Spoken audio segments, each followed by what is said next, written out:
কেন ভিন্ন চিন্তা সেটা আপনারা সবাই খুব ভালো করে জানেন যে যেভাবে আমাদের সমাজ আমাদের রাষ্ট্র বা বর্তমান বিশ্ব ব্যবস্থা চলছে আর যেই সাংগঠনিক কাঠামোর মধ্যে দিয়ে আমরা চলছি, এটা আন্ডারস্ট্যান্ডিং হলো যে এইটা দিয়ে মানে সমাজ পরিবর্তন ইত্যাদি ঘটবে না।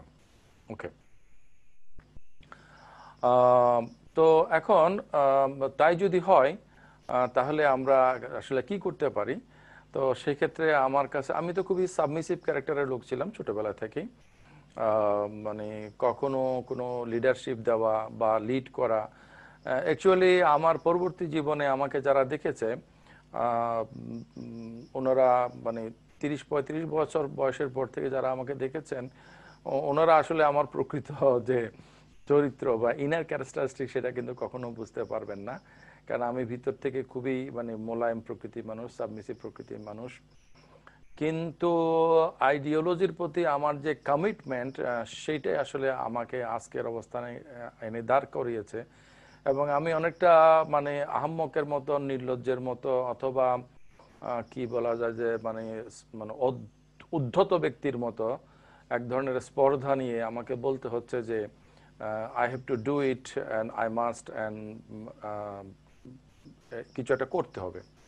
তো করার ক্ষেত্রে এই যে বুদ্ধিবৃত্তি, আলাপ আলোচনা, চিন্তা ভাবনা, প্রকাশনা, প্রচারণা, মতামত গঠন, এই কাজগুলো তো আমি করেছি, যতটুকু পেরেছি করেছি। এবং বিশ্ব খ্যাত যারা চিন্তাবিদ আছে তাদের লেখাজোখা নিজে পড়েছি, বক্তৃতা শুনেছি, যতটুকু পারছি করছি এবং এটা করব। কিন্তু আমার কাছে যেটা মনে হয়েছে আমার ছাত্র জীবনের অভিজ্ঞতা থেকে, বিশেষ করে বা কর্মজীবনের প্রথমাংশ বলা যায়, যে আমরা মনে হচ্ছে যেন একটা সংগঠন কায়েম করা ছাড়া কখনো মানে মানে সমাজ ও রাষ্ট্রের বা জনপদের, আসলে আরবিতে কথাটা হচ্ছে যে বিলাদ মানে জনপদ, এই মানে জনপদ জনগোষ্ঠী, এটাকে কেউ সমাজ হিসেবেও ইন্টারপ্রিট করতে পারে, আন্ডারস্ট্যান্ড করতে পারে, সেটাকে রাষ্ট্র হিসেবেও করতে পারে, সেটাকে মানে মানব মণ্ডলী বা গ্লোবালি ইন্টারন্যাশনালিও চিন্তা করতে পারে।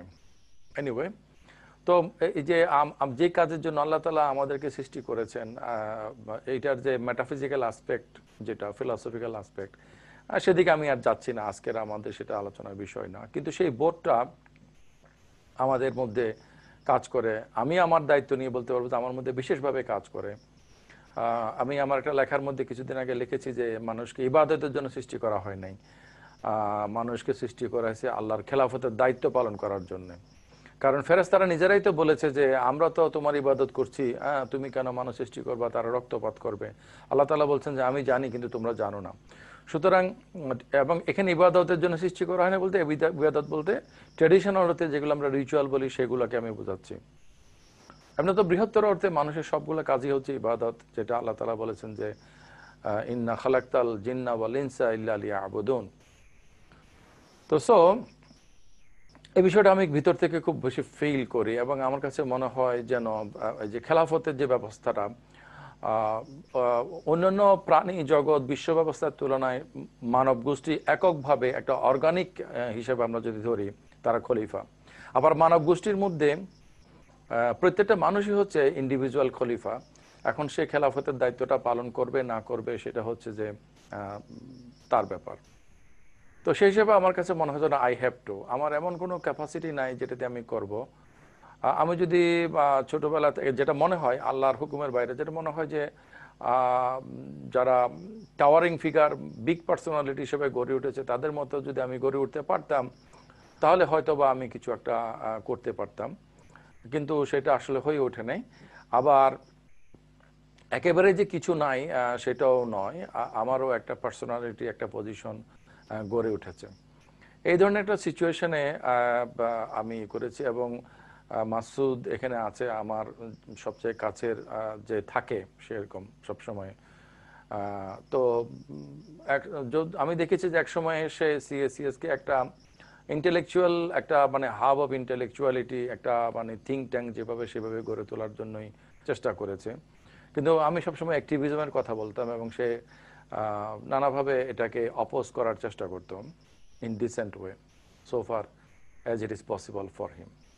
কিন্তু আমি সবসময় অ্যাক্টিভিজমের কথা বলতাম, কিন্তু গ্রাজুয়ালি এখন দেখছি যে সে নিজেও আমাকে বলছে, আলোচনা সূত্রপাত যেখানে, যে হ্যাঁ, আজকেও শুরুতে বলছে যে হ্যাঁ, একটা সংগঠন ব্যবস্থা নিশ্চয়ই কায়েম করতে হবে, আদারওয়াইজ আমরা যেটা চাচ্ছি সেটা হবে না। একটা কথা আমি প্রায় সময় বলি যে কাকের বাসায় কোকিলের ডিম, যেটা এটা প্রকৃতিতে বিরল ঘটনা। আমি তত্ত্ব দিব এবং আমার তত্ত্ব অনুসারে somebody will come and realise it, do it for me, আমার পক্ষ থেকে এটা করে দিবে। এটা আসলে একটা ভুল জিনিস, এটা আমার কাছে যেটা মনে হয়।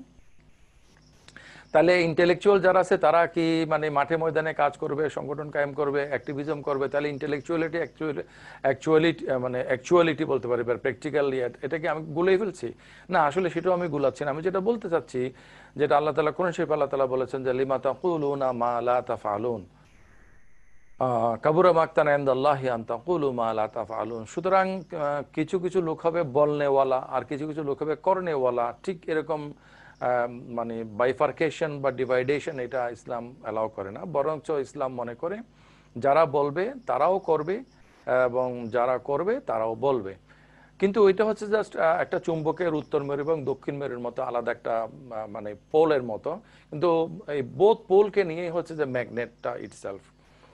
সো যারা ইন্টেলেকচুয়াল তারা ইন্টেলেকচুয়ালিটি করবে, যেটা সূরা তাওবার 122 নম্বর আয়াতে বলা হয়েছে, ওয়ালাউলা নাফারা ফিরকাতিম মিন তাইফাতিম।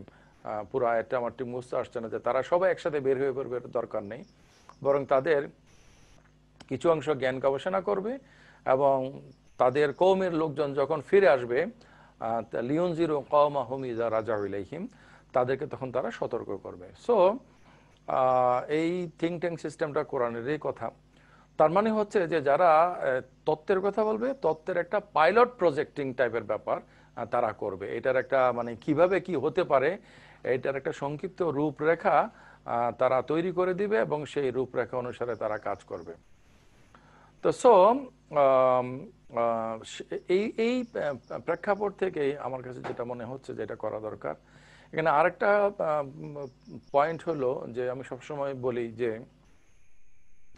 মানুষের যে আইডিওলজিক্যাল চেঞ্জগুলো, এগুলো মানুষ সারা জীবন ঘটে না।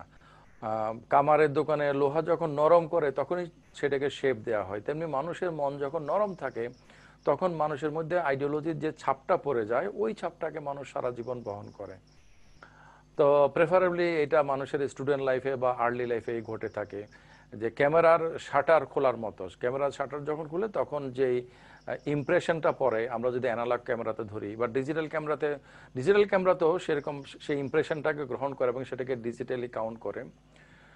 তো ওয়ান্স এটাকে গ্রহণ করার পরে তারপর এটা প্রসেস করে, কিন্তু এটার মধ্যে সে কোনো চেঞ্জ করে না। তো আইডিওলজির ব্যাপারগুলো হচ্ছে সেরকম, যে মানুষ যখন আইডিওলজিকে গ্রহণ করে তখন সে ওইটাকেই বয়ে বেড়ায়।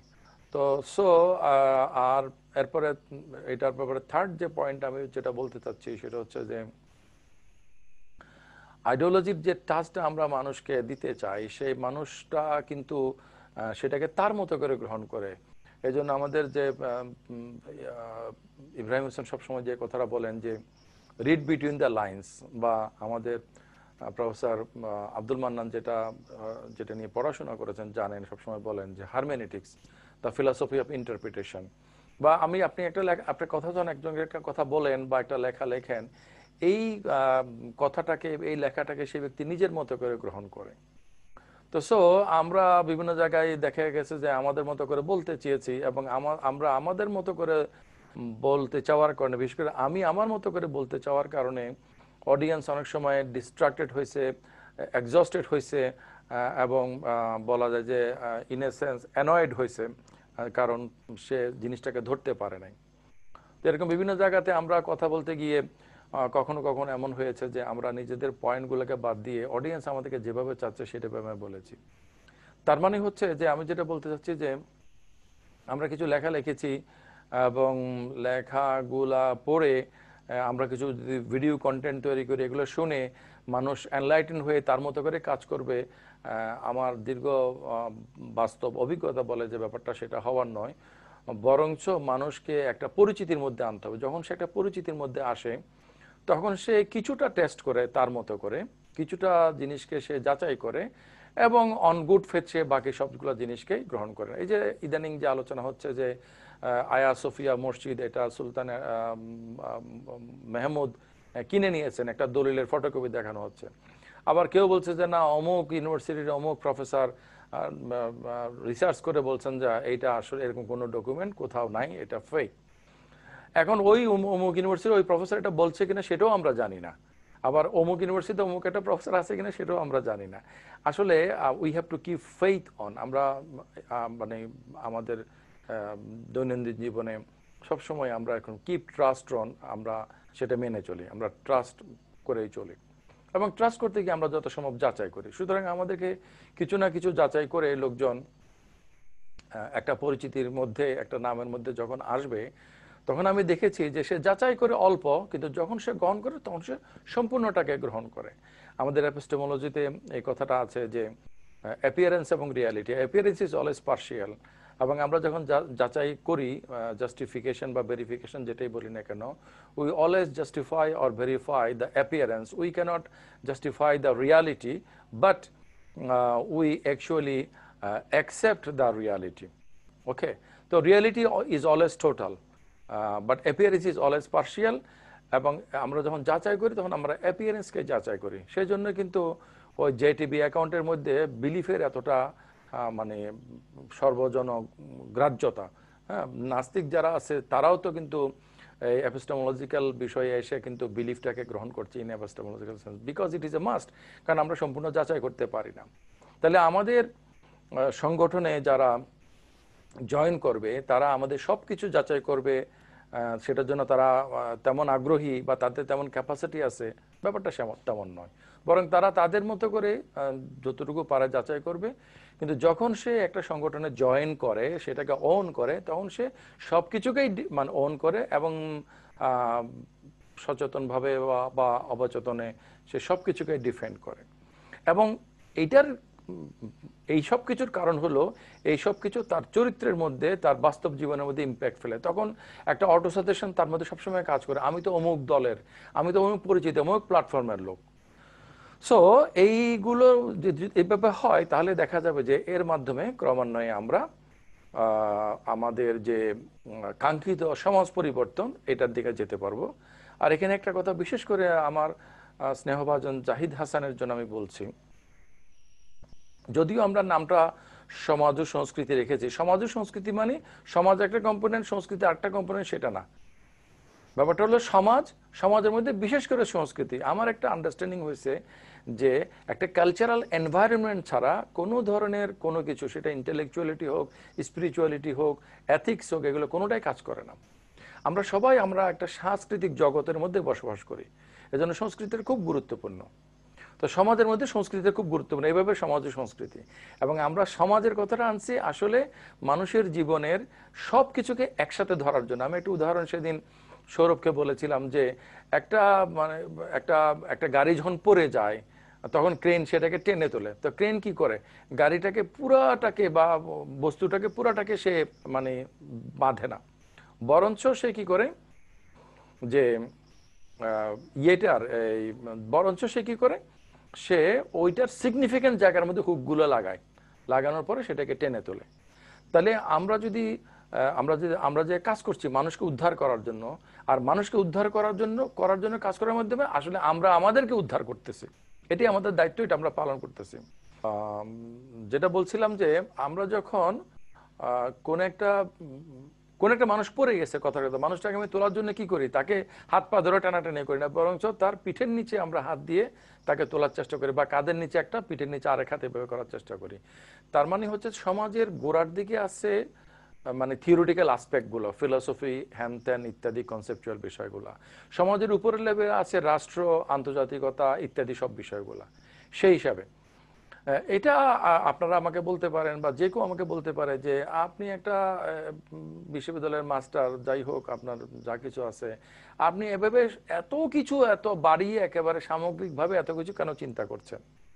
যেটা আমি কিছুদিন আগে ক্লোজ সার্কেল একটা লেখা দিয়েছি, সেখানে বলেছি যে আমাদেরকে যখন লোকজন দেখেন তখন তারা সাধারণত আমাদেরকে দেখেন যে এভাবে যে কাজের একটা ব্লু প্রিন্ট করা আছে, একটা লেআউট করা আছে, এখন ডেভেলপমেন্টের ফেজে আমরা কিভাবে সেটাকে ডেভেলপ করে মানে গড়ে নিতে পারি। কিন্তু আমি যেটা বলেছি যে ব্যাপারটা সেরকম নয়। এখন আমি সেই পয়েন্টে আসতেছি, সেটা হচ্ছে যে বর্তমানে যে ধারাগুলো কাজ করছে এই ধারাগুলোর কোনোটার সাথে আমরা আসলে আইডেন্টিফাইড হতে পারছি না। আমি পার্সোনালি প্রত্যেকটা ধারারই কিছু পটেনশিয়ালিটি আছে, কিছু কনস্ট্রেন্ট আছে। এর কোনোটা ধারায় আমি বিস্তারিত ভেঙে ভেঙে আর আলোচনার দিকে যাচ্ছি না। এর কোনো ধারায় একদম religious to political, cultural to spiritual, social to economic, whatever you say, এমন কোনো একটা সংগঠন বা ধারা বা কাজের মানে কাজ নাই যেই কাজটা 21st সেঞ্চুরির আলোকে করা হয়েছে। তাহলে ইসলামের মধ্যে একটা ক্লাসিক্যাল আইডিওলজি আর একটা হচ্ছে যে 21st সেঞ্চুরির যে বাস্তবতা, এই দুটাকে মিলিয়ে কোন একটা কিছু করা হয়েছে, হ্যাঁ আমার কাছে এটা নজরে পড়ছে না। তো যার কারণে আমার কাছে মনে হয় যেন আমরা নতুন করে একটা ট্রেন্ড শুরু করা উচিত। তাহলে এই নতুন করে যে আমরা ট্রেন্ড শুরু করার কথা বলছি, এটাকে আমরা কতটুক আগিয়ে নিয়ে যেতে পারবো এবং কতটুক এটাকে ম্যাটেরিয়ালাইজ করতে পারবো, it depends on the decision of আল্লাহ সুবহানাহু ওয়া তাআলা। আমরা তো মনে করি যে হ্যাঁ অমুকের অনেক পটেনশিয়ালিটি আছে, কিন্তু এক পর্যায়ে দেখা গেল যে সেই ব্যক্তিটা আর আগাইতে পারছে না, because he has topped, reached the highest level of his potentiality. মানুষের এই যে সীমাবদ্ধতা করুণভাবে মানে চোখে পড়ে, এবং কারো এই সীমাবদ্ধতাটা আপনি যদি দেখতে চান, আপনাকে কিন্তু এগিয়ে যেতে হবে। সেই ব্যক্তি থেকে যখন আপনি অগ্রসর হবেন, তখন আপনি দেখবেন যে মিস্টার এক্স আমার সাথে ছিল এবং আমি মনে করতাম যে তিনি অনেক কিছু করতে পারবেন, কিন্তু এখন দেখা যাচ্ছে তিনি আর নিতে পারছেন না। হ্যাঁ, আমার ব্যক্তি জীবনের মধ্যে আমার খুব ঘনিষ্ঠ লোকদের মধ্যে এমন আছে যাদের সম্বন্ধে আমার আন্ডারস্ট্যান্ডিং হয়েছে, কিছু কিছু আমি মাসুদের সাথে শেয়ার করেছি, যে তারা তাদের পটেনশিয়ালিটির হাইস্ট লিমিটে পৌঁছে গেছে। সুতরাং তাদের সাথে এখন সুসম্পর্ক রাখার পদ্ধতি হলো তাদেরকে আর না ঘাটানো, তারা যতটুকু যেটা করছে এটা করিয়া করার জন্য। তো সেই ব্যাপারে তাহলে প্রত্যেকটা ব্যক্তি যেমন লিমিটেশন আছে, আমারও নিশ্চয়ই সেরকম একটা লিমিটেশন আছে, এবং ব্যক্তি যেমন নিজের লিমিটেশন বুঝতে পারে না কদাচিৎ, ইন রিয়ার কেস ছাড়া, তেমনি করে আমিও হয়তো সেটা বুঝতে পারছি না বা নাও পারতে পারি, সেটা আপনারা আমাকে স্মরণ করিয়ে দিবেন। আর একটা হলো যে পটেনশিয়ালিটির ঘাটতি না থাকা সত্ত্বেও অ্যাপারেন্টলি আল্লাহর একটা হুকুমের ব্যাপার আছে। আপনারা দেখেন যে ডক্টর আব্দুল্লাহ মোহাম্মদ জাহাঙ্গীর সাহেব যে অ্যাক্সিডেন্টে মারা গেলেন, রোড অ্যাক্সিডেন্টে, আমাদের সবারই মনে হয় যে এই লোকটা যদি বেঁচে থাকতো তাহলে he could be the person to accommodate all the Trends, হ্যাঁ, টুগেদার। কিন্তু সেটা তো হলো না। সো সেটা আমার ক্ষেত্রে প্রযোজ্য এবং আমাদের সবার ক্ষেত্রে প্রযোজ্য। বিশেষ করে আমি আপনাদের সবার মধ্যে বয়োজ্যেষ্ঠ। Within a month I am fulfilling my 55 years of age. Anyway, তাহলে এবার আসেন এই মানে এই এই কথাগুলোর মাধ্যমে আমি বলতে চাচ্ছি যে যে একটা কিছু আমরা করব বা করা দরকার, তাহলে এটা কিভাবে করতে পারি। তো যেহেতু আমি এই ভূমিকাটা বেশ একটু এক্সক্লুসিভলি দিছি, সেই কারণে এটার জন্য আমি যতটুকু সময় নিব ভাবছিলাম তার চেয়ে বেশি সময় নেওয়া হয়েছে।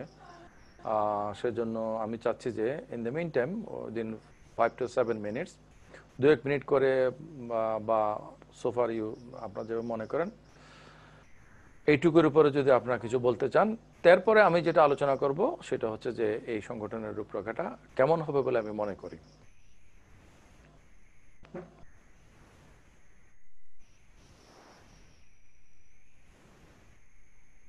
হ্যালো, আসসালামু আলাইকুম স্যার। জি।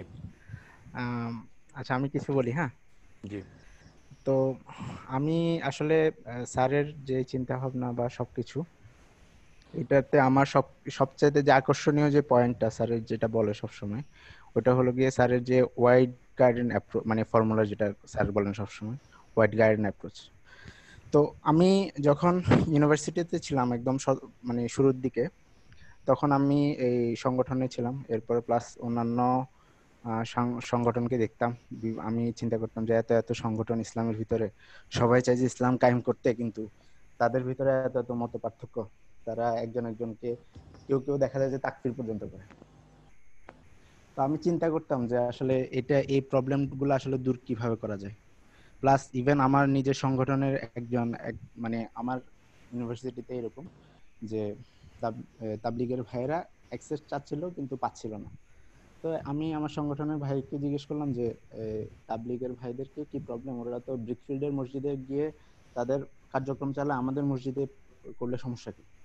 বলে উনি আমাকে বললেন যে ওরা তো হচ্ছে যে ইহুদি নাসারাদের দালাল। আমি চিন্তা করছি যে আমি যে সংগঠনটাকে এত প্রগ্রেসিভ হিসেবে মনে করি, তারাও যদি এই ধরনের লেম এক্সকিউজ দেয় তাহলে আসলে আলটিমেটলি সমাধানটা কিভাবে হবে। তো তো আমি আসলে এই জিনিসটা সলভ করার চেষ্টা করতাম, সলিউশন করার চেষ্টা করতাম কিভাবে হবে। পরে আমি ওই যে স্যার যেটা ওই হোয়াইট গার্ডেন অ্যাপ্রোচ এটার সাথে আসলে পরিচয় করাইছিলেন যে আমাদের জুবাই স্যার। উনি আমাদেরকে বলছেন যে বিগ টি অ্যাপ্রোচ, একটা হলো গিয়ে বিগ টি অ্যাপ্রোচ আর একটা হলো গিয়ে হোয়াইট গার্ডেন অ্যাপ্রোচ। তো তো ওইটা হয়তো বা আমি স্যারের মতো করে বুঝছি কিনা জানি না, আমি আমার নিজের মতো করে বুঝে একটা সলিউশন পেয়েছি। তখন চিন্তা করলাম যে আসলে এই অ্যাপ্রোচেই তো আসলে সমাধান পসিবল। কিভাবে পসিবল? যেমন একটা হোয়াইট গার্ডেনের ভিতরে অনেক কাইন্ডের গাছ থাকতে পারে, মানে এই যে ঔষধি গাছ, তারপরে ফলজ বনজ সব ধরনের গাছ থাকতে পারে। এমনকি আহ কিছু কিছু ক্ষেত্রে সেই গাছ মানে সব ভ্যারাইটির গাছগুলো কিন্তু একটা বাগানে থাকতে পারে। এবং কি প্লাস এই এই একটা গাছকে যদি এনিহাও কোনো একটা ইনসেক্ট বা কোনো একটা পোকা মাকড় বা কেউ যদি কেটে ফেলে, অন্তত বাগানের অন্যান্য গাছগুলো টিকে থাকবে। তো এই ব্যাপারটা আমি ভাবতাম। আরেকটা জিনিস ভাবতাম যে এটা যে সাপোজ আমি আরেকটা জিনিস চিন্তা করতাম যে একজন মানুষের পক্ষে একসাথে ডাক্তার হওয়া, একসাথে ইঞ্জিনিয়ার হওয়া, একসাথে ব্যাংকার হওয়া, সবকিছু একসাথে হওয়া পসিবল না। সে একটা যে কোনো একটা কাজে স্পেশালিটি অর্জন করবে, সে ওই একটা কাজে ভালো করবে। মানে এটা আমাদের চিন্তা ভাবনা ছিল একটা। কিন্তু ওই যে বিগ টি অ্যাপ্রোচ যেটা বললাম, যে সাংগঠনিক অ্যাপ্রোচ, ওইটাতে দেখতাম যে এটা যে একটা ছেলেকে 6 মাস একটা কি বলে কালচারাল কাজে নিয়োগ দেওয়া হলো। এরপরে কিছুদিন পরে দেখা গেল যে তাকে একটা মানে বাইতুল মালের দায়িত্ব দিয়ে দেওয়া হলো। এরপরে দেখা গেল যে 8-6 মাস পরে আরেকটা কাজে দিয়ে দেওয়া হলো। তো একটা ছেলে মানে নিজের একটা একটা এক্সপার্টাইজের জায়গা অর্জন করতে পারে না। সে একটা জিনিস মানে শেখার মাঝপথেই দেখা গেল যে সে একটা ডেভেলপমেন্ট পজিশনে ছিল, কিন্তু মাঝপথে দেখা গেল যে তাকে আরেকটা পজিশনে নিয়ে যাওয়া হলো। তাহলে আলটিমেটলি দেখা গেল যে তার কোন একটা কাজে স্পেশালিটি অর্জন হচ্ছে না। এটা আমার একটা মানুষের পক্ষে পসিবল না যে একসাথে অনেক কাজে স্পেশালিটি অর্জন করা বা সাকসেস হওয়া। তো এটা দেখতাম যে সাংগঠনিক একটা দুর্বলতা। এখন এটা ভাবতে গিয়ে আমি দেখলাম যে আসলে আমাদের প্রত্যেকটা যে এত এত ইসলামী সংগঠন আছে, এদের কিন্তু এই লিমিটেশনটাই আসলে ব্যাপার। যেমন তাবলিগ, ওরা কিন্তু দাওয়াতি সংগঠন। এরপরে জামাত ইসলামী মেইনলি কিন্তু রাজনৈতিক সংগঠন। এরপরে কওমি যারা আছে তারা মেইনলি কিন্তু এডুকেশন নিয়ে কাজ করে। তো আলটিমেটলি তারা কিন্তু এক একটা সাইডে আছে ইসলামের। আমরা যেরকমটা বলি যে একটা পূর্ণাঙ্গ ইসলাম একটা দল থেকে আশা করি, এটা আদৌ পসিবল না, এবং কি এটা একদম ইমপ্র্যাকটিক্যাল চিন্তা ভাবনা। কিন্তু এটা ইমপ্র্যাকটিক্যাল হওয়ার কারণেই কিন্তু মানে এক একটা সংগঠন ইসলামের এক একটা কোর বিষয়কে আঁকড়ে ধরছে। যেমন কোন একটা সংগঠন রাজনীতি নিয়ে বেশি ফোকাস করতেছে, কোন একটা সংগঠন মানে দাওয়ার ক্ষেত্রে বেশি ফোকাস করতেছে, আর কোন একটা সংগঠন মানে শিক্ষার ক্ষেত্রে ফোকাস করতেছে। তো এই ব্যাপারটা যদি মানুষ মেনে নেয় যে আসলে আমার দ্বারা পূর্ণাঙ্গ ইসলামে চর্চাটা, আমি আমার ব্যক্তিগত জীবনে যতটুকু ধর্ম প্রচার করব, চর্চা করব, ওইটা ঠিক আছে, কিন্তু পূর্ণাঙ্গ ইসলামকে ধারণ করা কোনো একটা স্পেসিফিক গ্রুপের পক্ষে পসিবল না।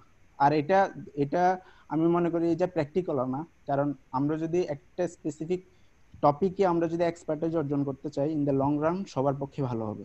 এখন আমি এই জিনিসটা বোঝার পর আমি স্যারের হোয়াইট গার্ডেন অ্যাপ্রোচের সাথে মিলালাম। আসলে তো আমরা যদি সবাই যদি নিজেদের অ্যাক্সেস গুলা দিই, নিজেদেরকে এই এই ব্যাপারগুলোকে যদি মেনে নিই, হ্যাঁ আমাদের পক্ষে আসলে পূর্ণাঙ্গ ইসলাম একটা গ্রুপ থেকে মানে গ্রুপের উপরে চাপিয়ে দেওয়া বা তাদের কাছ থেকে এক্সপেক্ট করাটা উচিত না। আমরা সবাই সমাজের এক একজন এক একটা সাইডে কন্ট্রিবিউট করব, প্লাস সবাই সবাইকে সাপোর্ট করব, ভালো থাকবো। তো এরকম যদি একটা হোয়াইট গার্ডেন অ্যাপ্রোচে সব মানে সোসাইটি যদি এগিয়ে যায়, তাদের সাংগঠনিক কাঠামোগুলোকে ওইভাবে তারা যদি রিয়েলাইজ করে, এক একটা স্পেসিফিক টপিকে তারা যদি নজর দেয়, আমার কাছে মনে হয় যে তাদের এক্সপার্টাইজ অনেক বেড়ে যাবে। এবং কি ওই যে ডট ক্রিয়েশনের মতো একটা মানে হোয়াইট বোর্ডের ভিতরে একটা ডট, প্রত্যেকে যদি একটা একটা ডট হয়ে ওঠে, তাহলে পুরা মানে ওই ইয়ার বোর্ডটা একসময় ডটে ভরে যাবে। তো আমাদের মুসলিম উম্মাটাও এভাবে ডেভেলপ করতে পারে। আর রাসূল সাল্লাল্লাহু আলাইহি ওয়াসাল্লামের একটা হাদিস আছে যে মুসলিম উম্মাহ হলো গিয়ে বৃষ্টির মতো, যে তাদের শুরুর দিকটা ভালো না পরের দিকটা ভালো, এটা আসলে কেউ বলতে পারে না। আমরা যদি প্রত্যেকে এক একটা বৃষ্টির ফোঁটা হয়ে উঠি, তাহলে দেখা যাবে যে পুরা একটা আমাদের সোসাইটিটা এবং কি আমাদের একটা কৃষি জমি মানে উর্বর হয়ে উঠবে। তো আমাদের প্রত্যেকের আসলে একটা বিশাল কিছু না হয়ে প্রত্যেকে যদি আলাদা আলাদা আলাদা ইন্ডিভিজুয়াল বৃষ্টির ফোঁটা হয়ে ওঠে, তাহলে কিন্তু আমাদের সমাজটা, দেশটা, রাষ্ট্র, আমরা যাই বলি না কেন, সবকিছু আসলে খুব সুন্দর হয়ে উঠবে, উর্বর হয়ে উঠবে। আর এক্ষেত্রে আমি আসলে ওই যে স্যারের হোয়াইট গার্ডেন অ্যাপ্রোচটা, আমি এখনো এই চিন্তাটাই আসলে আমার সব এখনো পর্যন্ত আকর্ষণ করে। আমি এটা এ ধরনের কথা আগে শুনি নাই কোথাও। তো স্যারের এটা শোনার পর, জুবাইর স্যারের কাছ থেকে আমার যে একটা ওই যে আগ্রহটা, ওই আগ্রহটা এখনো পর্যন্ত কিন্তু আমার স্যারের সাথে ধরে রাখছে এখন পর্যন্ত। এই আর কি। তো আমি এতটুকু বলছি। ধন্যবাদ সবাইকে শোনার জন্য। আসসালামু আলাইকুম। আচ্ছা, তো এই, আহ, আহ, কথা যেটা পয়েন্ট আসে, আমরা যদি সেইটার আলোচনাটা যদি মানে কন্টিনিউ করি, এটা সুবিধাটা হলো যে ওই পয়েন্টটা ক্লিয়ার হয়ে গেল। অসুবিধা হলো যে এভাবে করে আলোচনা করতে গেলে আলোচনাটা লেংদি হতে পারে, এবং মানে একটা আলোচনার যে মূল বিষয়টা থাকে সেটা বলা হবে, এভাবে করে ফর্মালি আমরা যেটা করি সেটা হ্যাম্পার্ড হবে আর কি। সো আমি আপনাদের কাছ থেকে পরামর্শ চাইবো যে হুইচ ওয়ে টু গো। আমরা কি জাহিদের আলোচনার প্রেক্ষিতে আমাদের কারো কিছু, আমার স্পেসিফিকলি বলার আছে, মানে আমি জাহিদকে প্রশ্ন করতে চাই যে প্রশ্নের মাধ্যমে হয়তো আরও ক্লারিফিকেশন হবে, সেটাকে আমি এখন করব, বা আপনাদের কারো থাকলে, নাকি আমরা আপনারা কেউ কন্ট্রিবিউট করবেন, এরপরে আমি আমার মূল আলোচনা চলে যাব? আমার বোধ হয় জাহিদের সাথে প্রশ্ন উত্তরটা এখন সেরে ফেলাটা বেটার। আচ্ছা, ইব্রাহিম হোসেন কি বলেন ভাই?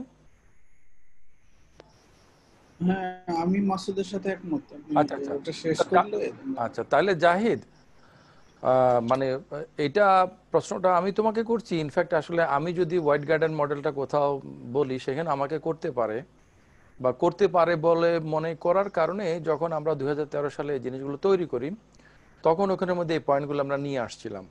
সেটা হচ্ছে যে বিচ্ছিন্নভাবে যার যার জায়গা থেকে প্রত্যেকে কাজ করলো, তাইলে কি হবে? তাইলে একটা মানে বিশৃঙ্খল পরিস্থিতি সৃষ্টি হবে না? যারা যারা মানে সেন্ট্রালাইজড এবং স্ট্রং অর্গানাইজেশনাল সিস্টেমের কথা বলে, তারা তো এটার জন্যই বলে যে কোনো কিছু করার জন্য পাওয়ার কনসলিডেট করতে হয়।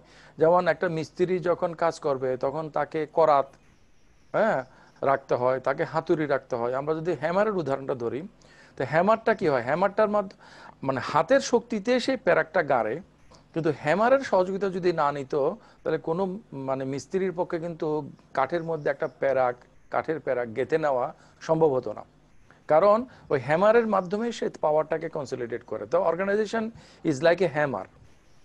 তো সো সেটা যদি না থাকে, মানে বিশৃঙ্খলভাবে যে যে যার মতো করে কিছু একটা করলো, তাতে করে সমাজ যেটা খুব সুনির্দিষ্ট নিয়মে চলে, পরিবর্তন করার জন্য সুনির্দিষ্ট নিয়মে অগ্রসর হইতে হয়, এলোমেলোভাবে কোনো কিছু যেখানে ঘটে না, অর্গানিক থিওরি যদি আমরা ধরি বিশেষ করে, তাহলে সমাজ পরিবর্তনের জন্য এই ধরনের মানে একক বা বিচ্ছিন্ন ব্যক্তি উদ্যোগগুলো কিভাবে ভূমিকা রাখবে? স্যার, এখানে আমার একটা ব্যাপার হলো গিয়ে, আসলে সবার যদি সভ্যতা কেন্দ্রিক চিন্তা ভাবনার ভিতরে সিমিলারিটিস থাকে, যেমন ওয়েস্টার্ন কালচার গুলাতে দেখবেন যে অনেক ধরনের অর্গানাইজেশন, অনেক ধরনের উদ্যোগ আছে, কিন্তু তাদের এক ধরনের সভ্যতা কেন্দ্রিক একটা গোল থাকে, যে আমরা আসলে কি অ্যাচিভ করতে যাচ্ছি, এই জিনিসটার ব্যাপারে তারা এক ধরনের, মানে তাদের ডেস্টিনেশনটা মূলত এক। তো আমাদের আমরা যাই করি না কেন, আমাদের স্যার যেটা বললেন যে বিচ্ছিন্নভাবে বা বিচ্ছিন্নভাবে একক প্রচেষ্টা বা কয়েকজনে মিলে করলেও কিন্তু এটা অর্গানাইজড ওয়েতে করা উচিত, এটা আমি মনে করি।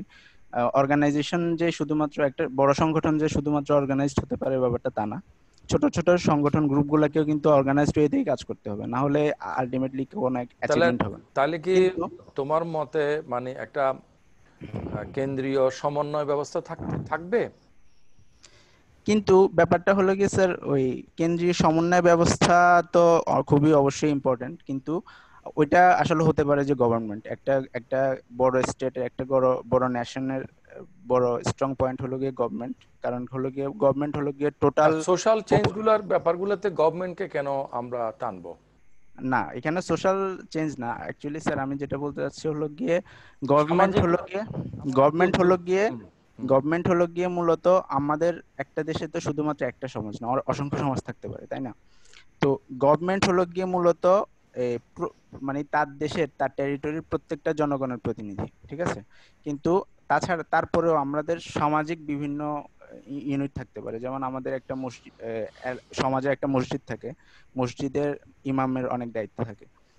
সে ওই যে মানুষের মারা যাওয়ার পরে জানাজা পড়ানো হতে শুরু করে অনেক দায়িত্ব থাকে। তো আমাদের যে ছোট ছোট সোশ্যাল ইউনিট গুলো আছে এগুলাকে স্ট্রঙ্গার করা তখনই পসিবল যখন মানে এক ধরনের আহ, প্রশাসনিক সাপোর্ট থাকে। মানে প্রশাসনিক সাপোর্টটা যদি থাকে তখন সবকিছু আসলে এক না, ধরনের এখানে হারমোনাস ওয়েতে হয়।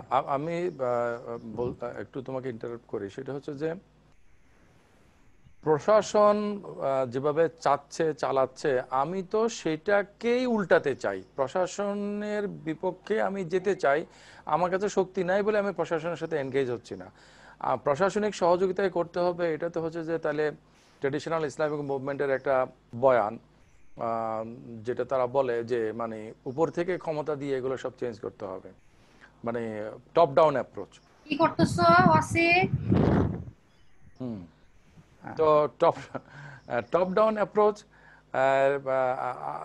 টপ ডাউন অ্যাপ্রোচ তো আমি সঠিক মনে করি না। Social reconstruction is a matter of bottom up approach.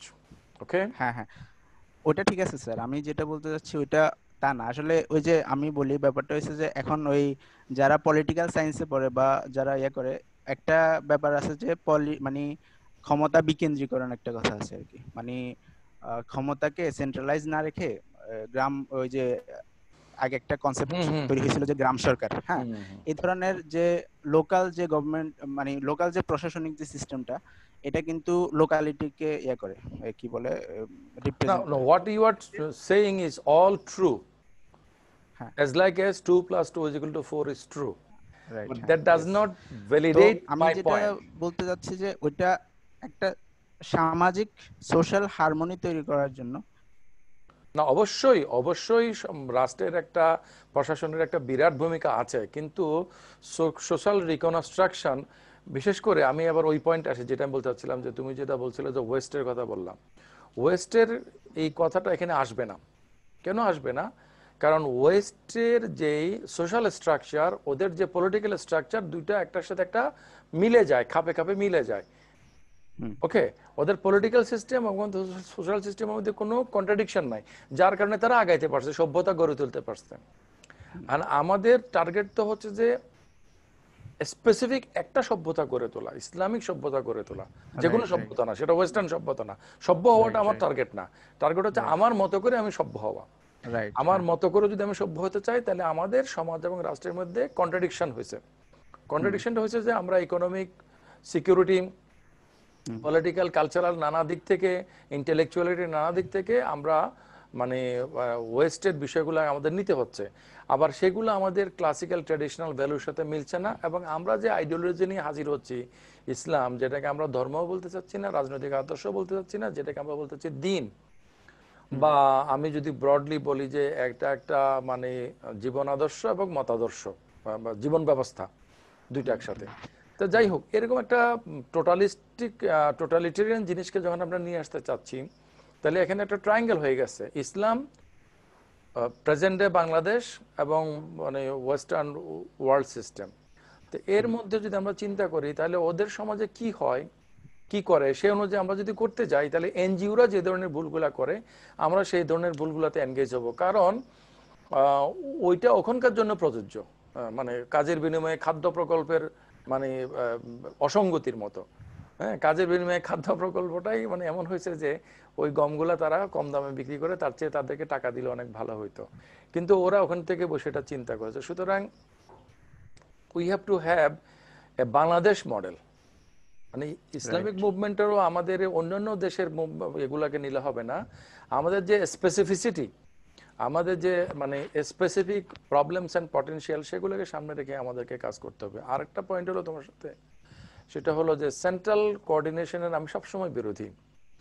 সেটাকে আমি কেন বিরোধী বলছি, সেন্ট্রাল কোঅর্ডিনেশন যারা করবে, আমরা যদি ধরি যে সেখানে 10 জন ব্যক্তি আছেন, এই 10 জন ব্যক্তি কিন্তু তোমার কথার মধ্যে আসছে যে তাদের কেউ পলিটিক্যাল মাইন্ডেড হবে, তাদের কেউ কালচারাল মাইন্ডেড হবে, তাদের কারো পটেনশিয়ালিটি হবে রিলিজিয়াস বিষয়ে, তাদের কারো পটেনশিয়ালিটি হবে ইকোনমিক ডেভেলপমেন্টের ব্যাপারে। সো এই সবগুলো বিষয় যখন সেন্ট্রাল কমিটির কাছে আলটিমেটলি আসবে ওভারঅল একটা গাইডেন্স দেওয়ার জন্য, অ্যাপ্রুভালের জন্য, তখন তারা পরস্পরকে ডিলিমিট করবে। তখন কালচারের লোকটা অন্য লোকদেরকে কালচার বোঝাতে না পাইরা সে প্রপার কোঅপারেশনটা পাবে না। আবার যে রিলিজিয়ান যে বুঝে সে কিন্তু রিলিজিয়াস সেক্টরের যে নিডটা আছে এটা ওই কালচার যে বুঝে, পলিটিক্স যে বুঝে, ইকোনমি যে বুঝে তাকে বোঝাইতে পারবে না।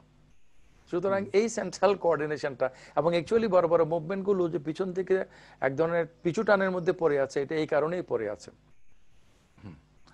সেটা হচ্ছে যে যে ওই আমি যেখানে শেষ করেছিলাম যে মানুষের একটা পরিচিতি থাকলে তার জন্য যেটা সুবিধা হয় সেটা হচ্ছে যে সে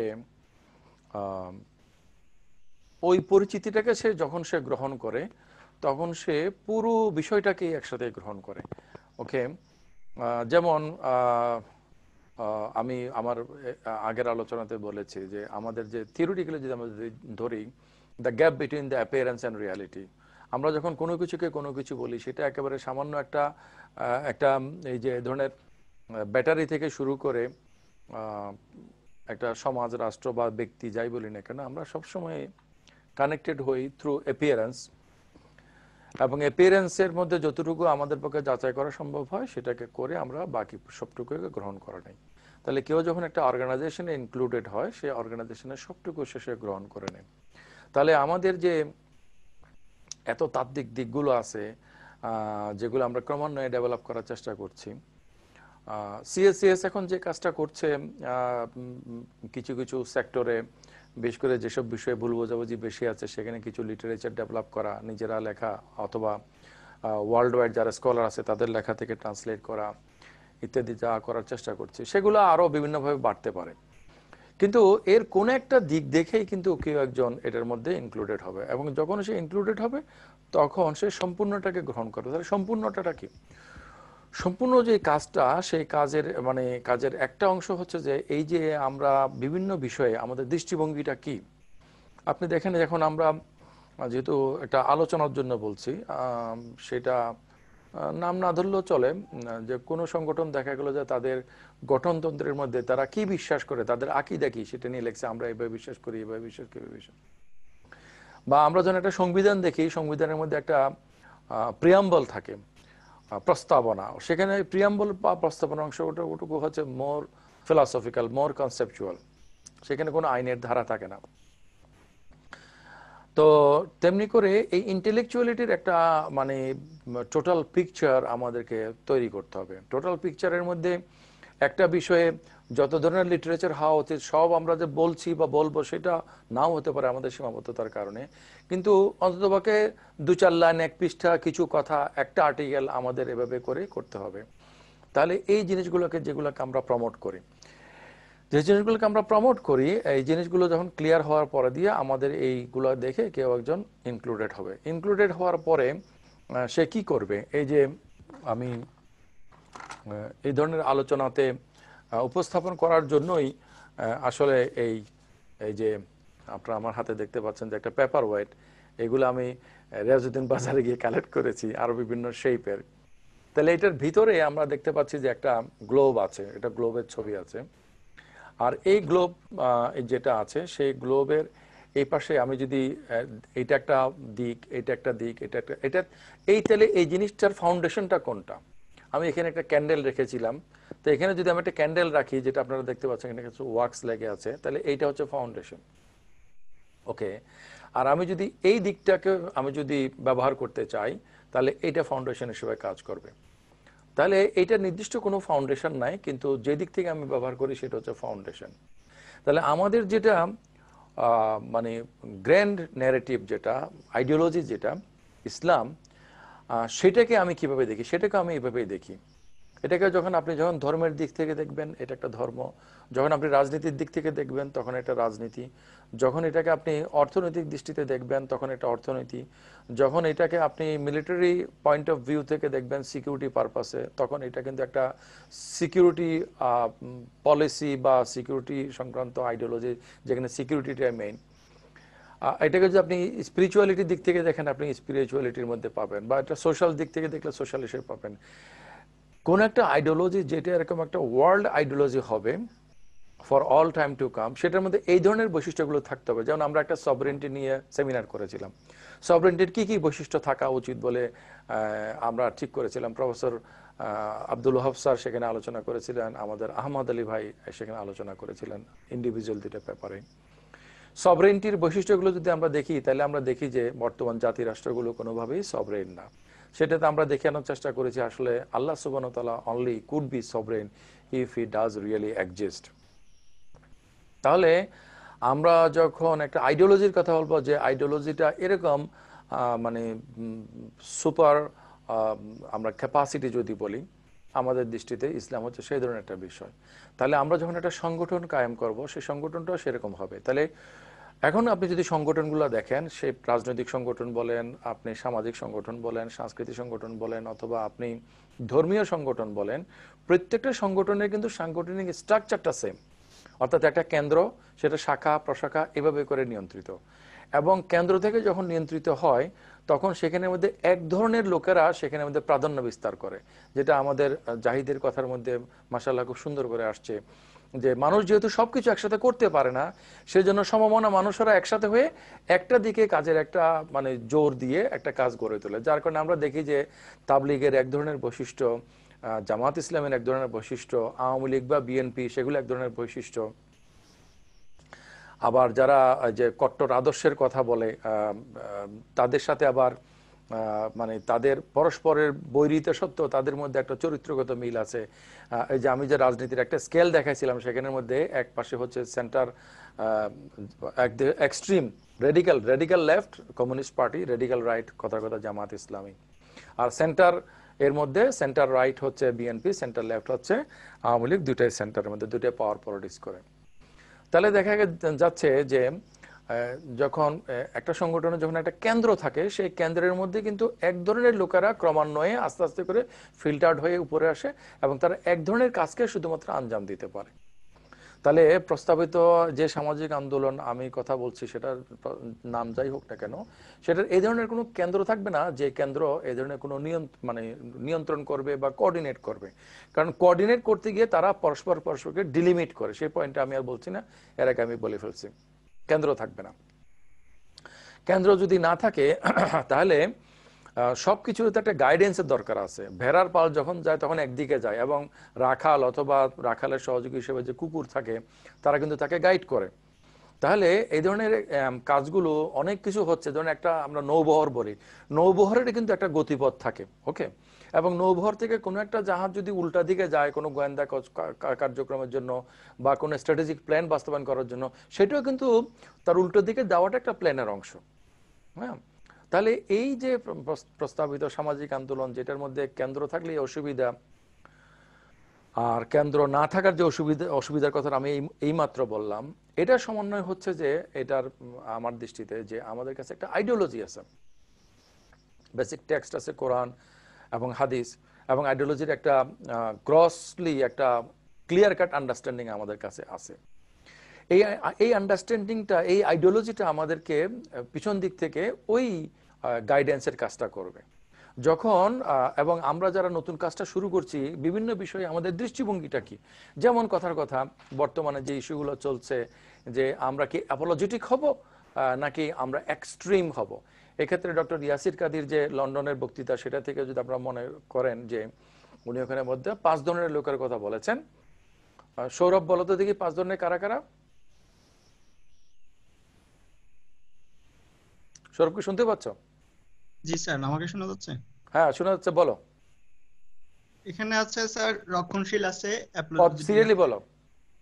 ও সিরিয়াল মেইনটেইন হবে কিনা? আচ্ছা, সিরিয়ালি বললে মুরতাদ, যারা ধর্ম হয়, যারা ত্যাগ করেছে, ধর্ম ত্যাগ করেছে। তারপর হচ্ছে এরপর হচ্ছে অ্যাপোলজেটিক ট্রেন্ডটা, অ্যাপোলজেটিক ট্রেন্ডে যারা ধর্মের কিছু অংশকে ধর্মকে মানে কিন্তু সবসময় প্রতিষ্ঠিত কিছুর সাথে এটাকে মিলাতে চায়, একটা মেইনটেইন করতে চায়। হ্যাঁ, এরপরে আছে যে কি আপনার রক্ষণশীল গ্রুপ, কনজারভেটিভ গ্রুপ। যেহেতু এখন আমাদের নীতি আদর্শ একটা হুমকির সম্মুখীন হয়েছে, সুতরাং আমাদেরকে আরো বেশি রক্ষণশীল হয়ে নিজেদের চারিদিকে বলয় তৈরি করে চলতে হবে, নিজেদের যেটা আছে ওটাকে বাঁচায় রাখতে হবে। এটা চিন্তা। 4 নম্বরে হচ্ছে এক্সট্রিমস, যারা হচ্ছে যে কি ওই যারা যে বলছে যে এরা যেহেতু আমাদেরকে মানে ডমিনেন্ট হয়ে আমাদেরকে মানে ক্ষতিগ্রস্ত করতেছে, আমরা তাদেরকে উল্টাইতে না পারলেও আমাদের ক্যাপাসিটি অনুসারে তাদের বিরুদ্ধে আমরা একটা গ্লোবাল জিহাদ চালিয়ে যাব, তাদেরকে একটা আমরা পাল্টা হামলা করা, যতটুক পারি তাদেরকে আমরা ডিস্টার্ব করব। সো এটা একটা পলিসি। এই চারটা। আর 5 তারপরে নম্বরে যে ট্রেন্ডের কথা সেটা হচ্ছে সংস্কারপন্থী, ওনার ভাষায় রিফর্মিস্ট ট্রেন্ড। রিফর্মিস্ট। হ্যাঁ, থ্যাংক ইউ। ওকে, তো তার মানে ডক্টর ইয়াসির কাদি বলতে হচ্ছে যেহেতু আমরা এই চারটা গ্রুপের সাথে আইডেন্টিফাই করতে পারছি না, সুতরাং আমরা হচ্ছে যে এই দলের মধ্যে আছি। তাহলে দেখা যাচ্ছে যে মানে ইয়াসির কাদি আমেরিকাতে থেকে যে চিন্তা করেছে, লন্ডনে গিয়ে তিনি যে বক্তৃতা দিয়েছে, এভাবে আমরা অনেক লোকের কথা বলতে পারি যাদেরকে আমরা মেন্টর হিসেবে ফলো করি, তারা কিন্তু একই ধরনের চিন্তা করছে।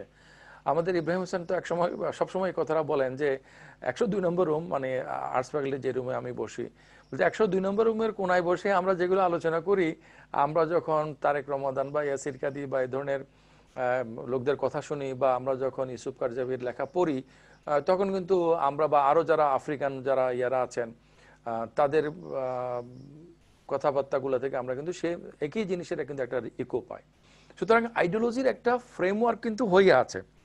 এই যে ফ্রেমওয়ার্ক হয়ে আছে এখন যেটা গড়ে উঠছে, এই নতুন প্যারাডাইমটা, এই জিনিসটাকে যখন আমরা ক্লিয়ার করব এবং আমরা যখন বিচ্ছিন্নভাবে কাজ করব, তখন এই আন্ডারস্ট্যান্ডিং এর এই কনস্টিটিউয়েন্সির বাইরে যখন কেউ যাবে, এই কনস্টিটিউয়েন্সিরই কেউ না কেউ তখন তাদেরকে ক্রিটিসাইজ করবে, ব্রুটালি ক্রিটিসাইজ করবে, তাদেরকে ইভেন অপোজ করবে। হ্যাঁ, এইভাবেই করে কিন্তু ওই যে কেন্দ্রীয় সংগঠন না থাকার যে সমস্যা, সেটা কেটে যাবে। সেটা কেটে যাওয়ার পরে দিয়ে এখন দেখা গেল যে কথার কথা একটা উদ্যোগ উদ্যোগ তাদের মানে ঢাকাতে, তাদের প্রধান ব্যক্তি ঢাকায় থাকেন, কথার কথা। যেমন আরেফিন থাকে নারায়ণগঞ্জে, আরেফিন কিছু একটা করলো, হ্যাঁ ওকে। এই যে আমাদের পার্টিসিপেন্ট ফয়সাল মাহমুদ, উনি থাকেন বিদেশে, বোধহয় মধ্যপ্রাচ্যে, ওখান থেকে কোন, তাহলে প্রেফারেবলি ওনার মধ্যপ্রাচ্য, ওনার আশেপাশে যারা আছে তারাই তো ওনাকে সবচেয়ে বেশি জয়েন করবে, তাহলে ওনার কাজটা সেই কেন্দ্রিক হবে। আবার সেটা বাংলাদেশেও এক্সটেন্ড করতে পারে। তাহলে দেখা যাচ্ছে যে আমাদের শরীরের মানে নারী নক্ষত্র শিরা উপশিরার মতো এই সব কিছু একটা একটার সাথে জড়িয়ে থাকবে, কিন্তু কোনোটার দায়িত্ব কোনোটাই নেবে না। তাহলে আমরা যদি ওই জায়ান্ট ট্রি মডেলের দিকে ফিরে যাই, যে অনুসারে বর্তমান সংগঠনগুলি আছে, যেমন তাবলিগের দিল্লিতে একটা সমস্যা হয়েছে, সেটা তাবলিগের বাংলাদেশের মধ্যে এফেক্ট পড়ছে, এবং তাবলিগের মতো সংগঠনের মধ্যে মারামারি হবে, এই ধরনের পরিস্থিতি হবে, তাদের শুরা বৈঠকের মধ্যে মানে সরকারের প্রতিনিধি গিয়া নাক গলানোর সুযোগ পাবে, এটা আমরা কিন্তু কোনোদিন ভাবি নাই। একই সমস্যা হয়েছে জামাত ইসলামের। ওকে, আবার পলিটিক্যাল সংগঠনে যদি আমরা দেখি, যেমন মনে করি আমরা জাতীয় পার্টি এরশাদকে কেন্দ্র করে গড়ে উঠছে, এবং এরশাদ মরে যাওয়ার পরে দিয়ে সেটার এখন অস্তিত্বই হুমকির সম্মুখীন হয়ে পড়েছে। আমরা বড় বিল্ডিং এ যদি দেখি, আমাদের যে আর্টস ফ্যাকাল্টি বিল্ডিং এ আমরা হাঁটার সময় দেখি যে ফ্লোরের মধ্যে মাঝখানে একটা মানে ফাটল বা একটা ফাঁকা অংশ, মানে 1 ইঞ্চি বা 1.5 ইঞ্চির মতো। বিল্ডিং গুলো তৈরি করে এমন ভাবে যে যখন বোম পড়বে তখন শুধু ওই অংশটাই ধ্বংস হবে। আমরা জানি যে ওই যে 9/11 হামলার সময় যে পেন্টাগনে যে বোম পড়ছিল, মাঝখানের মানে বিমান গেছিল বোম সহ, সেটা কিন্তু মানে মাঝখানের একটা অংশই ধ্বংস হয়েছে, আমরা ছবিতে যেটা দেখছি আর কি। তার মানে যখন আমরা সেন্ট্রালাইজড অর্গানাইজেশন না করে যখন অর্গানাইজেশন গুলাকে একটা ব্যক্তি তার মানে আইডিওলজির যে আমাদের ব্রড বাউন্ডারি আছে এর মধ্যে কোনো একটা অংশকে প্রায়োরিটি দিয়ে তৈরি করবে, ওইটা যখন ডেভেলপ করবে তখন সে একটা সিনার্জি তৈরি করবে, রেস্ট অফ দ্য অর্গানাইজেশনকে সে প্রভাবিত বেনিফিটেড করবে। কিন্তু যখন সে ধসে পড়বে তখন শুধুমাত্র ওই অংশটা ধসে পড়বে, এবং ওখানে যারা কাজ করছে ওই অংশের মধ্যে কিছু কিছু ব্যক্তি সেখান থেকে বের হয়ে গিয়ে নতুন করে কিছু একটা শুরু করবে। তাহলে আমরা যদি মার্কেটে দেখি, মার্কেটে যখন কথার কথা একজন দোকানে সে কর্মচারী, কথার কথা কম্পিউটার দোকানের কর্মচারী, সে প্রিন্টিং এর ব্যাপার স্যাপারগুলো শিখে, এডিটিং এর ব্যাপারগুলো শিখে, এরপরে সে কিছু টাকা পয়সা জোগাড় করে 2-4টা কম্পিউটার দিয়ে সে নিজেই একটা মানে প্রিন্টিং এবং এডিটিং এর ফার্ম বা দোকান খুলে বসে। তো এভাবে করে দেখা যাচ্ছে যে আমরা যদি রেজিমেন্টেড অর্গানাইজেশন না করে, সেন্ট্রালাইজড অর্গানাইজেশন না করে আমরা যদি এই ধরনের মানে অর্গানাইজেশন করি, সেখানের মধ্যে ব্যক্তির যে ক্রিয়েটিভিটি, তার যে পটেনশিয়ালিটি, এটা হাইয়েস্ট ম্যানিফেস্ট হবে, কারণ এটার মধ্যে তার যে ওনারশিপ সেটা সে খুঁজে পাবে, এবং ওনারশিপ খুঁজে পাওয়ার কারণে সে মানে দায় দায়িত্ব নেওয়ার এবং নিজের পটেনশিয়ালিটি ম্যাক্সিমাইজ করে, নিজের জন্য মানুষ যেটা করে মানুষের চরিত্রের মধ্যে যেটা রয়ে গেছে সেটাই হবে। তাহলে এই ধরনের ক্ষুদ্র উদ্যোগগুলো যখন মানে ক্ষুদ্র বৃহৎ উদ্যোগগুলো যখন একসাথে কাজ করবে, তখন রাজনৈতিক অঙ্গনে যারা কাজ করছে তারা সময়ে সময়ে নিজেরা কনফ্লিক্ট করবে, এমনকি তাদের ভিতর থেকে স্প্লিট হবে। আবার যখন কমন শত্রুকে ওই ন্যারেটিভ, আমরা যে ন্যারেটিভের কথা বলছি, কথা ন্যারেটিভ না বলে ইসলামের কথা বলি, ইসলামের শত্রুদের সাথে যখন কোনো কনফ্রন্টেশনের বিষয় আসবে, তখন কিন্তু তারা কিন্তু তাদের অস্তিত্বের প্রশ্নে তারা কিন্তু একসাথে হয়ে যাবে এবং একসাথে তারা ট্রিগার করবে তাদের অল পটেনশিয়ালিটি। এবং আমরা দেখি কোনো একটা যুদ্ধের মধ্যে ফেস টু ফেস মোকাবেলা চেয়েও মোকাবেলাটা যখন চতুর্দিক থেকে হয়, তখন সেটা হয় সবচেয়ে কার্যকরী। তাহলে ক্ষুদ্র শক্তি নিয়েও যখন একজন যখন একটা ভিন্ন দিক থেকে একটা আওয়াজ তুলবে, একটা কাজ করবে, সেটা অনেক বেশি এফেক্টিভ হবে। তাহলে এই ধরনের উদ্যোগগুলো যারা নিবে, তাদের পরস্পরের মধ্যে একটা ব্যক্তিগত যোগাযোগ পরিচয় এটা থাকতে হবে, এবং আমার ধারণায় সেটা গড়ে উঠবে। ইনফ্যাক্ট যেমন আমার সাথে এখন অনেকেরই ব্যক্তিগত পরিচয় গড়ে উঠেছে, তারা কখনোই আমার সাথে জয়েন করবে না, এটা আমি আশাও করি না, এবং এটা বাস্তবসম্মতও নয়। কথা আসিফ সিদ্দিক ভুঁইয়ার সাথে আমি কখনো যাব না, তার সহজ কোরআন ইয়ের সাথে কার্যক্রমের সাথে, কিন্তু বা তিনি আমার সিএসসির সাথে আসবেন না, কিন্তু তার সাথে আমার একটা সম্পর্ক গড়ে উঠছে যে তিনি আমাকে সমর্থন করেন। এভাবে কিন্তু অনেকের সাথে আমার এরকম সম্পর্ক গড়ে উঠেছে, এবং তাদের মধ্যে সেরকম সম্পর্কগুলো গড়ে উঠবে। তাহলে এইভাবে সংগঠনগুলো গড়ে উঠবে, এবং এগুলো একটা প্লেইং ফিল্ডের মধ্যে থেকে ওই যে হোয়াইট গার্ডেন মডেলে যেটা আছে, তারা পরস্পরের সাথে পরস্পরের প্রতিযোগিতা করবে, এবং একই সাথে তারা পরস্পরকে কন্ট্রিবিউট করবে, সেভাবে করে তারা এগিয়ে যাবে। এটা হচ্ছে আলোচনাটা আমার দ্বিতীয় পর্যায়। এবং তৃতীয় পর্যায়ে আমি আলোচনা করব স্পেসিফিক্যালি সিএসসিএস কি করতে যাচ্ছে এবং কিভাবে করতে যাচ্ছে সেটা। তাহলে এখন যাদের মধ্যে কিছু একটা করার যোগ্যতা বা তাড়না আছে, না কথাটা এভাবে বলি যে আমরা সবাইকে বলছি বা বলবো যে আপনি আপনার মতো করে কিছু একটা করেন, আপনার সারাউন্ডিংসের মধ্যে কিছু একটা করেন, যেটি আপনি করতে ভালো পছন্দ করেন। ইনফ্যাক্ট একেবারে মানে একটা লাইব্রেরির প্রতিষ্ঠা থেকে শুরু করে যে কোনো ধরনের কাজের ব্যাপারেই কেউ কারোর সাথে যখন আমার যোগাযোগ হয়, আমি সেটাকে অ্যাপ্রিসিয়েট করি। আমি যখন মজিরুল মঞ্জুদেরকে মানে করেছি, তাদেরকে পরামর্শ দিয়েছি যে যাতে তারা কিছু একটা করে। একই সাথে আবার আমি জামাতের মূল ধারায় যারা কেন্দ্রের নেতৃত্বে আছেন তাদের সাথে যাদের যোগাযোগ আছে, ছাত্র শিবিরের কেন্দ্রীয় নেতাদের সাথে যোগাযোগ আছে, এমন আমি এখানে নাম বলছি না, এমন লোকদেরকে আমি যোগাযোগ করে বলেছি যে কিছু একটা যে করতে চাচ্ছে বলে সংগঠন বলছে, এটা করে ফেলতে বলেন। হ্যাঁ, কিন্তু তারা অবশ্য করেনি। তো প্রত্যেকটা বিষয়কে একদম সর্বশেষে উইমেন এক্সপ্রেসে একটা করেছে মেয়েরা, সেখানে গিয়ে আমি লাইক করেছি এবং কমেন্ট করেছি। এভাবে করে আমি ব্যক্তিগতভাবে সবাইকে বলি যে আপনারা কিছু একটা করেন। ওকে, তো তাতে করে কি হলো, তাদেরকে আমরা হেল্প করা হলো। আচ্ছা, যারা কাজ করছে তাদের কাজের গাইডেন্সটা কি হতে পারে? যেমন ইসলামিক কালচার নিয়ে কেউ একজন মনে করেন কাজ করছে, তাহলে ইসলামিক কালচারের কাজের ক্ষেত্রে কি প্রবলেম হতে পারে? এই যে পর্দার কথা, মেয়েদের, এটা একটা সমস্যা। তারপরে মিউজিকের ব্যবহার মনে করেন এটা একটা সমস্যা। এই ধরনের যতগুলো সমস্যা আছে আর কি। তো তাদের কারোর সাথে যখন আমাদের যোগাযোগ হয়, তখন তাদেরকে আমরা থিওরিটিক্যালি অ্যাসিস্ট করার চেষ্টা করি যে এইভাবে এইভাবে আপনারা করেন, এটার জন্য এই সাপোর্ট, এটার জন্য এই সুবিধা বা অসুবিধা ইত্যাদি। আচ্ছা, তো লোকদেরকে আমাদের অ্যাপ্রোচ হলো যে আপনারা কিছু একটা করেন, এবং যারা করছে তাদেরকে কোনো না কোনোভাবে আমরা ফ্যাসিলিটেট করার চেষ্টা করছি, যেটা হচ্ছে আমাদের কাজের মূল অংশ, যেটা আমরা সেই 2013 সালে ঠিক করেছিলাম। এবং 13 সালে যখন আমরা কাজের এই কর্মপদ্ধতিটা ঠিক করি, তখন আমি আমার তৎকালীন দুই সহযোগী, একজন তো এখনো আছেন মাসুদুল আলম, আরেকজন হচ্ছে হাবিবুর রহমান হাবিব এবং মাসুদকে নিয়ে আমি বোধহয় দিনের পর দিন, রাতের পর রাত, ঘন্টার পর ঘন্টা এগুলো নিয়ে কথা বলেছি। কি কি যে কথা বলেছি সব তো হয়তো আমার বা ওদের মনে নাই, কিন্তু এটুকু নিশ্চয়ই মনে আছে যে আমাদের এফোর্টের সর্বোচ্চ আমরা দিয়েছিলাম। সেই কোন একটা পয়েন্টে আলোচনা চলতে চলতে দেখা গেল যে রাত 1টা 2টা বেজে গেছে, তারপর আমরা আলোচনা কন্টিনিউ করেছি আমাদের সেন্টারে বসে। এভাবে করে আমরা জিনিসটাকে তৈরি করেছি। কিন্তু যেটাকে আমরা তৈরি করেছি সেটাকে আমরা লোকদের কাছে গিয়ে ক্লারিফাই করা, সেগুলোর সাপোর্টে লিটারেচার বের করা বা সেটাকে একটা বই হিসেবে পাবলিশ করা আরো সাপোর্ট দিয়ে, সেটা আমাদের হয়তো করা হয়নি। যাই হোক, তাহলে যারা উদ্যোগ নিবে তাদের সাথে তাদের উদ্যোগকে আপন করে নেওয়া এবং সেই উদ্যোগের মধ্যে শরীক হওয়া, যেটা আল্লাহ তাআলা বলেছেন তাআওয়ানু আলাল বিররি ওয়াত তাকওয়া ওয়ালা তাআওয়ানু আলাল ইসমি ওয়াল উদওয়ান। তোমরা পরস্পরকে সহযোগিতা করো ভালো কল্যাণ এবং পুণ্য কাজে, আর তোমরা পরস্পরকে সহযোগিতা করবে না গুনাহ এবং সীমালঙ্ঘনমূলক কাজে। তাহলে গুনাহ এবং সীমালঙ্ঘনমূলক কাজে কি করতে হবে? রাসূলুল্লাহ সাল্লাল্লাহু আলাইহি ওয়াসাল্লাম বলছেন যে তোমরা তোমাদের ভাইকে সহযোগিতা করবা, সে মজলুম হোক কিংবা সে জালেম হোক।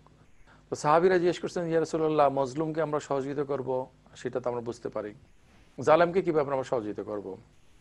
তখন রাসূলুল্লাহ সাল্লাল্লাহু আলাইহি ওয়াসাল্লাম বলেছেন তাকে জুলুম থেকে বিরত রাখাই হচ্ছে তাকে সহযোগিতা করা। তো সেই হিসাবে আমরা পরস্পরের সাথে সহযোগিতার সম্পর্ক, এটা হলো কাজের একটা দিক। আচ্ছা, আরেকটা দিক হলো মূল যেটা অংশ, প্রত্যেক লোকেরা কিন্তু উদ্যোক্ত হবে না। আমি যদি বলেন যে উদ্যোগ গড়ে তোলেন, যদিও আমাদের সেন্টারে লিডারশিপ নিয়ে ডক্টর তারেক সয়দিনের লেখা আছে, সেখানে মধ্যে উনি বলেছেন যে লিডারশিপটা হচ্ছে একটা অর্জন করার মতো ব্যাপার, এটা মানে জন্মগত কোনো ব্যাপার না। কিন্তু আমি মনে করি যে লিডারশিপটা আসলে কিন্তু একটা জন্মগত ব্যাপার।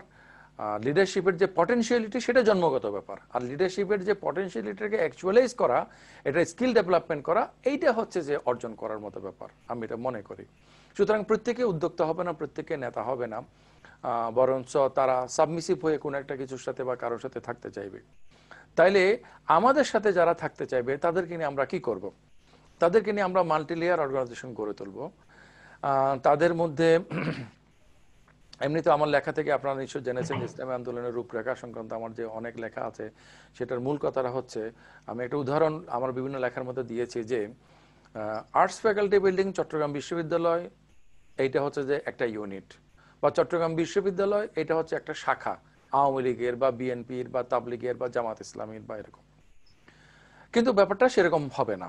এক প্রস্তাবিত সংগঠনের মধ্যে ব্যাপারটা হবে যে আর্টস ফ্যাকাল্টি বিল্ডিং এর মধ্যে লিবারাল মাইন্ডেড মডারেট মেয়েদেরকে নিয়ে, নারী কলিগদের সাথে বেশি হাঁটাচলা করেন ইব্রাহিম হোসেন, তারা হবেন একটা কাজের সাথে। আর যেখানে মধ্যে মৌলানা জসিমউদ্দিনের মতো কট্টরবাদী লোক, তারা হবে আরেকটা কাজের সাথে। মানে এলাকাভিত্তিক ইউনিট হবে না, বরং ইউনিট হবে হচ্ছে পেশাভিত্তিক সংসদের মতো, যে মানে যার যার চয়েস এবং কাজের প্যাটার্ন এবং পটেনশিয়ালিটির উপর নির্ভর করে সেই ইউনিটগুলো হবে। আচ্ছা, সেই ইউনিটগুলোর মধ্যে কি হবে? সেই ইউনিটগুলোর মধ্যে কি মানে রেজিমেন্টেড সংগঠন যেমন ছাত্র শিবির, জামাত ইসলামী, সেগুলোর মতো কি ব্যক্তিগত রিপোর্ট সংরক্ষণ এবং পেশ সেগুলো থাকবে? হ্যাঁ, থাকবে, তবে সবার জন্য না। এবং সেই রিপোর্ট সব রাখার ব্যাপারটা যদি এমন হয় যে কেউ একজন বলল, আসলে রিপোর্ট রাখার ব্যাপারটা কি, মানে সেই ব্যক্তি কিভাবে জীবনযাপন করেছে গত এক সপ্তাহে, এক মাসে বা বিগত কিছু সময়ে, সেটা নিয়ে পরস্পর আলাপ আলোচনা করা এবং তাকে সহযোগিতা করা। সুতরাং ওই যে তাআওয়ানু আলাল বিররি ওয়াত তাকওয়া ওয়ালা তাআওয়ানু আলাল ইসমি ওয়াল উদওয়ান, এই কাজের অংশ হিসেবে সেটা কিন্তু হতে পারে। কিন্তু সেটা যে লিখিত ওই ছাপানো রিপোর্ট ঘরে হইতে হবে, এভাবে হইতে হবে, সেমন কথা না। সে ব্যক্তি নিজেই বলতে পারে যে হ্যাঁ, আমি বিগত সময়ে কোরআন হাদিস এটা পড়েছি এবং নামাজ পড়ার আমার এই অবস্থা, সেটা বলতে পারে।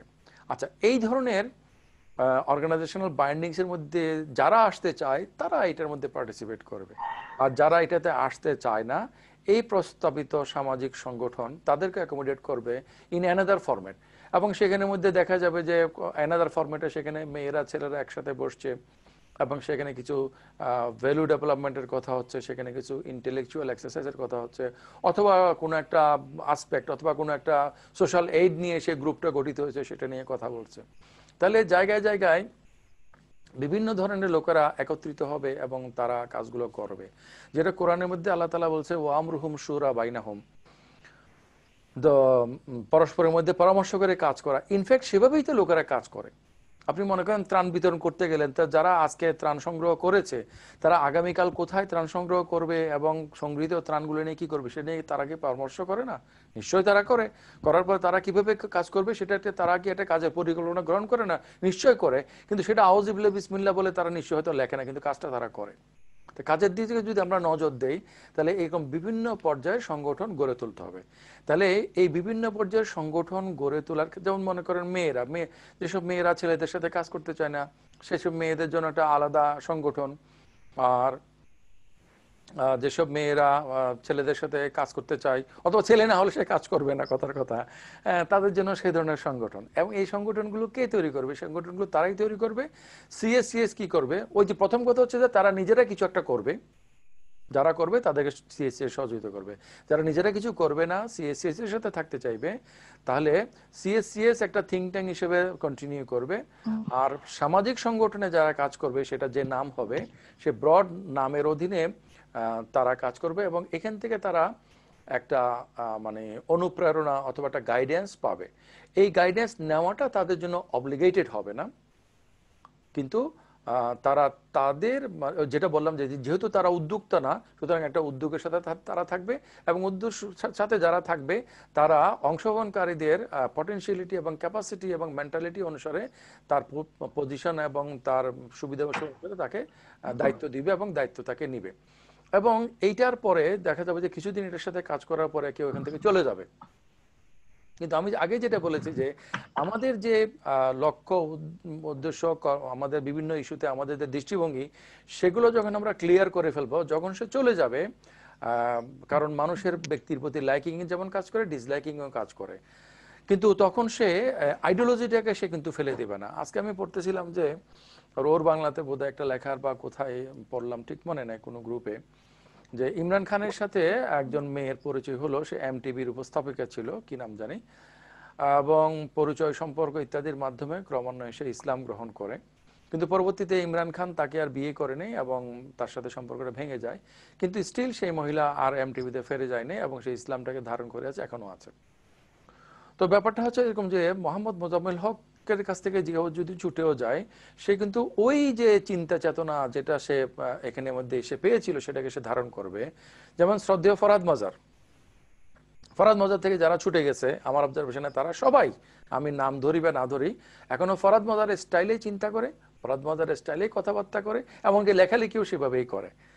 তো তিনি কিন্তু অঘোষিতভাবে কিন্তু সেই কাজটাই করছেন। হ্যাঁ, এক্স্যাক্টলি আমরা যেটা করতে চাচ্ছি আর কি। হ্যাঁ, তো এই তাহলে সিএসসিএস এ যারা কোর টিমের মধ্যে থাকবে তারা এটাকে কোঅর্ডিনেট করবে, ব্যাপারটা সেটা নয়, বরং তারা তাদেরকে ইন্ডিভিজুয়ালি যারা কাজ করতে চাচ্ছে তাদেরকে ফ্যাসিলিটেট করবে এবং তাদেরকে কোঅপারেট করবে, এবং তারা ইন্ডিভিজুয়ালি হিসেবে কাজ করবে। আর সিএসসিএস এই সমস্ত কর্মকাণ্ড পরিচালনার জন্য তার যে অর্থ সংস্থানের যে বিষয়টা, সেইটা আসবে তিনটা সূত্র থেকে: এককালীন অনুদান, আমাদের প্রকাশনা থেকে আমাদের লাভ, এবং হচ্ছে যে যারা এটাতে অংশগ্রহণ করছেন তারা ফাইন্যান্সিয়ালি কন্ট্রিবিউট করবেন। কারণ আমাদের দৃষ্টিতে ফাইন্যান্সিয়ালি যখন সে কেউ কন্ট্রিবিউট করে তখন এই জিনিসটার প্রতি তার একটা টান সৃষ্টি হয়। তাহলে ফাইন্যান্সিয়াল কন্ট্রিবিউশনটা সে তার ইচ্ছা মতো করবে, কিন্তু অবশ্যই সেটাতে ফাইন্যান্সিয়াল কন্ট্রিবিউট করবে। এবং কোন একটা সংগঠন, কোন একটা কিছু যখন সিএসসিএস বা মোহাম্মদ মোজাম্মেল হক বা আমাদের যে প্রস্তাবিত সামাজিক আন্দোলন এইটার ব্র্যান্ড নেমকে বা এইটার সাথে কানেক্টেড হতে চাইবে, সে কিন্তু তার ইউনিট থেকে মানে কিছু পরিমাণ টাকা সে এভাবে দিবে, এভাবে অর্থ সংস্থানের একটা ব্যবস্থা করতে হবে। সোজা কথায় যে মানে প্রস্তাবিত সংগঠন কাঠামো আমি চিন্তা করি, আমি ছাত্র জীবনে যে সংগঠন করে আসছি যেটা ছিল একটা মানে রেজিমেন্টেড সংগঠন,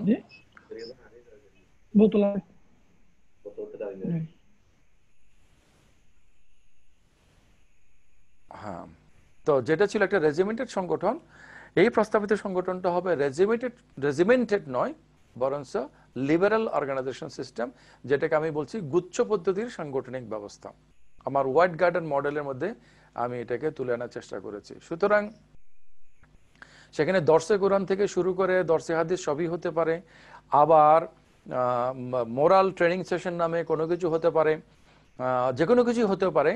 মানে এরকম একটা সংগঠন যেটা হবে মানে লিবারাল অর্গানাইজেশনাল সিস্টেম, এই লিবারাল অর্গানাইজেশন সিস্টেমে কি কি হবে সেটা আগে থেকে ফিক্স করে নেওয়া, এটাও কিন্তু এটার লিবারাল হওয়াটার সাথে মানে অ্যান্টাগনিস্টিক হয়। তো আমি যেটা বললাম সেটা হচ্ছে ওভারঅল এটা একটা রূপরেখা।